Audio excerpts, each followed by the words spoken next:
Hey, how's it going? Mike Sherhoff. I was talking to Tim Herron yesterday about grip, locking your wrists, and then ulnar deviation or camming your wrist, um, and how he doesn't think it's a good idea. I also don't. We agreed on about everything in the conversation, but I told him I have access to a grip dynamometer from my work gym, and I wanted to get a little bit sciencey with it. So here we are. So we'll talk about how I build my grip and some fine points of that, and then why I don't think that camming your wrist is a good idea, both for grip structure and for health reasons.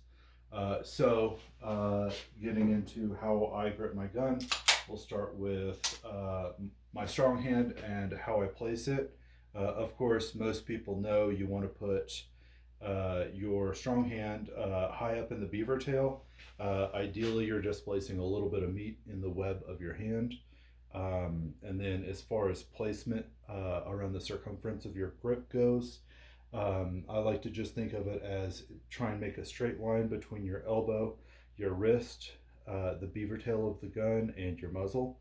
The easiest way I found to hit this consistently, excuse me, was just do a shitload of strong hand only dry fire draws, and the dot will just start coming up to you every single time. Um, I don't have my rig on. I just ate dinner, so I can't show you that. But that's the way I figured it out. As far as tension goes in your hand, you basically just want to be holding the gun just tight enough so it's not the grip is not moving inside of your hand. And then you want your wrist locked. Excuse me, so that you're not getting any deviation. A good exercise that I did early on was I would try and lock my wrist and figure out basically enough tension that you can do that and not move your hand at the same time. You want the wrist locked so that when the gun recoils, it's recoiling like so, not like so. As far as support hand grip goes, um, first you want to make sure that there's enough grip size, that there's space in your grip for your support hand actually to do work. A lot of newer shooters will like smaller grips or smaller back straps, and then they're basically just gripping on their hands and not getting any work done. So you want to make sure that there's enough space there.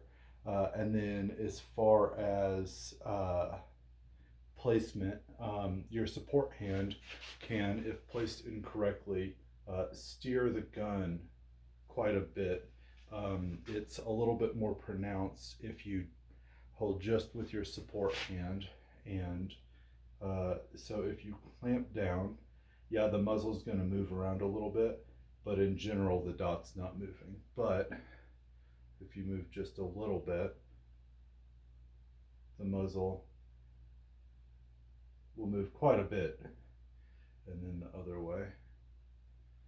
And that muzzle will steer when you clamp down quite a bit. So you want to find that neutral spot where it doesn't, and then basically just build on top of that.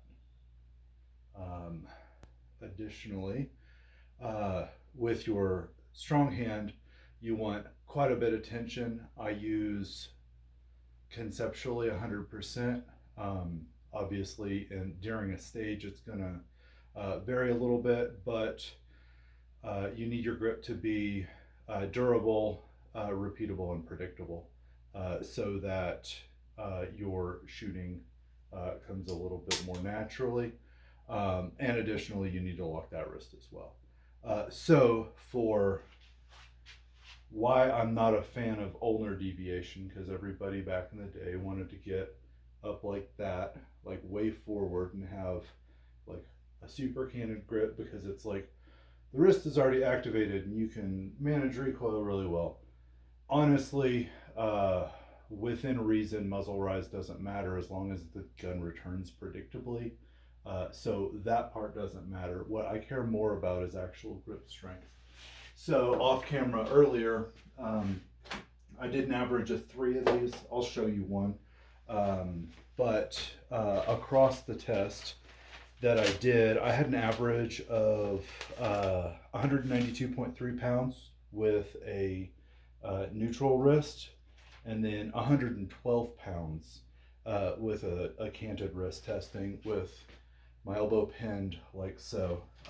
That came out to like a 52% difference, 79.7 pounds overall.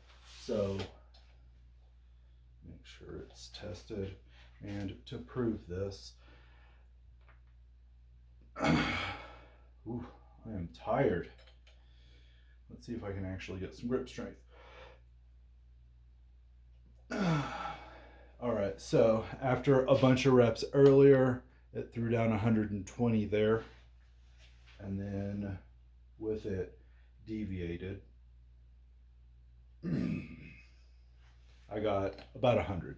So still a difference, but after a bunch of reps, my hands are already beat. Additionally, I have elbow tendonitis issues, and then it radiates down and presents as carpal tunnel issues right here from doing that. So that's why I originally changed, and then I found out it's actually superior performance for me. Let me know what you think, and have a good one.